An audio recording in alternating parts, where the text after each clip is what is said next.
Hey guys, it has been a long time. Welcome to my channel, where we can pour out our creativity to breathe, focus, and to explore our skills through arts. Today, I'm gonna show you how I render different types of trees quickly with different mediums. What about watercolor, acrylic, pen, pencil, and poster? Let us revisit each mediums with their traits and how their process differ from one another. For the watercolor process, first I draw the guide through pencil, the lighter one, so that it can be easily removed later on, or sometimes you don't have to erase them, they can be part of the output itself. Then I grab the brush. Commonly you have to place the water on your right side if you are right-handed so that water will not accidentally drip on your paper. First things first is to analyze the watercolor. It is from light to dark in terms of rendering. As in the reference, find the lightest color and then mimic it as much as possible with your color palette so that it will reflect the photo. This time I use yellow to yellow green to green to dark green. I typically use the stippling method. It kinda gives a not so defined output but still create a mystery. I think that was the kind of style that also are evident in most of my paintings. A not so defined, yet still if you view it from the distance, you can still achieve the message. The painting will be viewed in three different angles. First is in elevation view, then in plan view, lastly the isometric view. In all of the different views, you are to define where is the location of the sun. As the sun will give the shape and the form of the subject, it will help project the shades and the shadow to make it more realistic. Every element that you put in the painting has to work together. You are going to observe it, spend time with it, and the more you spend time and practice, the more you will be familiarized. In rendering, contrast and highlights are of a very huge importance as well as gradient. For me, highlight will give luminance to your painting. It will give a certain vibrancy that the light that hits the surface of your paper will bounce back, giving a more alive work. In the same way, the depth is indeed has to balance with highlight. It is just the black and the white that will give certain weight on the piece that you are working on. And from that weight, values of colors are defined, and there you'll be able to identify what went on the surface, on the middle, and on the depths. In isometric view, we will cast some shadows that also receive darker colors. The end is for final touch-up. I usually darken those on the shade part to make the highlight more stand out. I use micron 0.4 to make defined edges of trees in plan view. It does give more details and will keep it more livelier.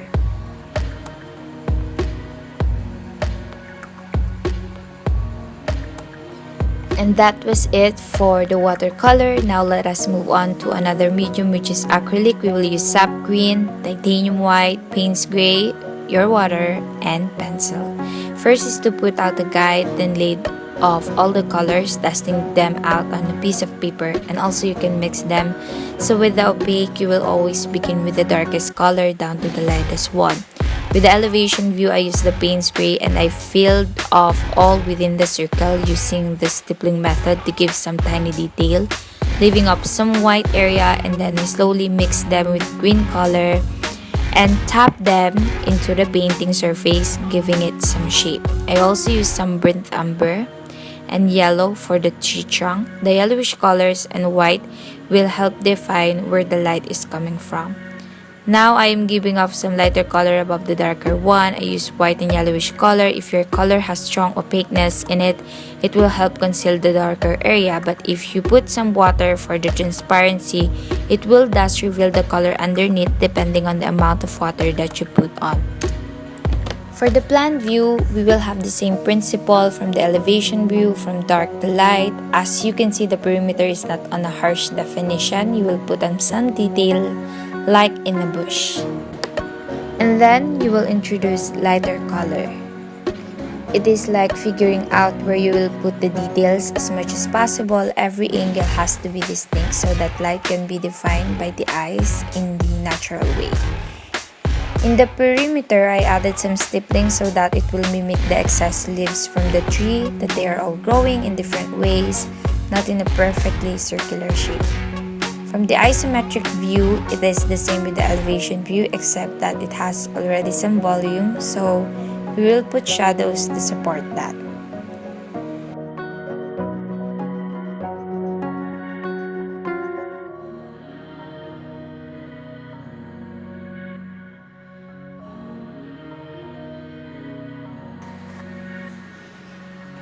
Alright, now let us move on to ink. Okay, so this medium is very accessible. It has a lot of strong points. It can give fine details as line weight that has a lot of possibilities in it. It can be for calligraphy, portrait, bullet journals, and even drawings.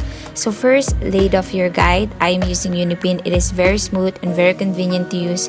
With a proper pressure and angle, you can create consistency to your drawings. First, I outline the shape of the tree, their silhouettes and form. It is like recreating these foliages with freestyling in the ink. It can go up and down, the more detailed the better.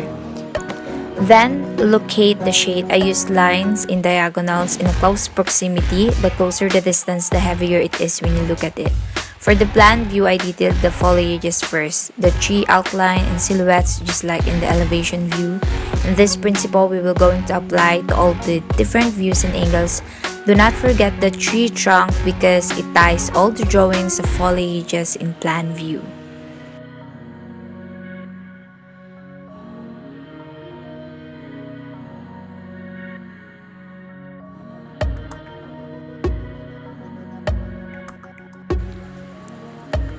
So lastly is the main silhouette of the plan view. We will put stronger line weight to make it more defined and to give a variety on your work. This will help to direct the eye of the user of where you wanted them to focus or to look.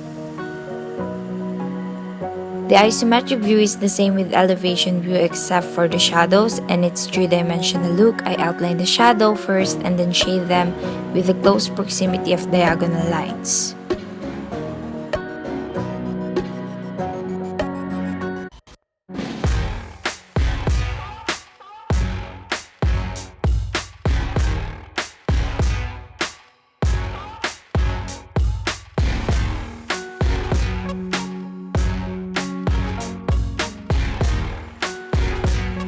Now is the pencil. In terms of drawing, this is the medium that helped me build control. As for the elevation view, draw the skeletal view of it first. When we say skeletal, like the tree trunk where you will place the leaves, as you will notice, of all of the drawings that we had today, their light source are located in the upper left. So as you can see in these trees, we have lighter shade on the left part and stronger shade on the right part.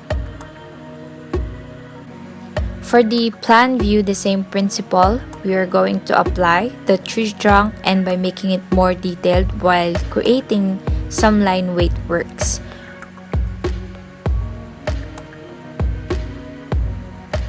For the isometric view, I laid off some drawing bubbles and their leaves can also be indicated like in the elevation view. Yet, we will consider the shades and the shadows for three-dimensional work.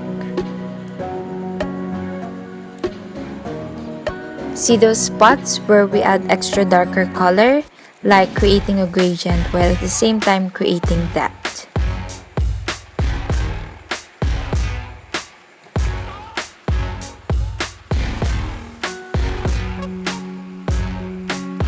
Lastly is the poster paint. You will need yellow, white, black, green, yellow, green, and brown. Lay off your guide first like a solid shape, do it in a light shade of pencil, and because it is opaque, it is like acrylic in terms of opaqueness, so you will start from the darker color first and then proceeded by the lighter one.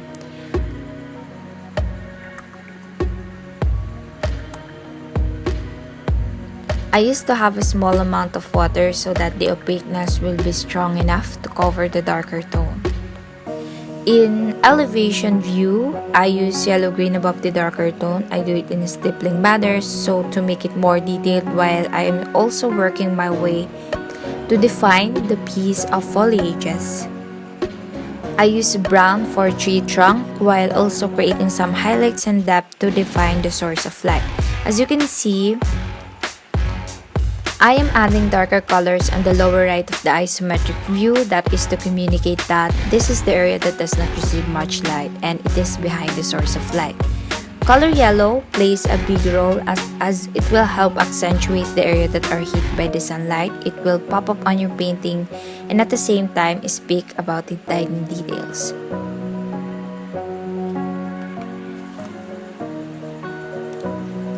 Wonder why I put some white color? It is to create more highlights, the more contrast on your work.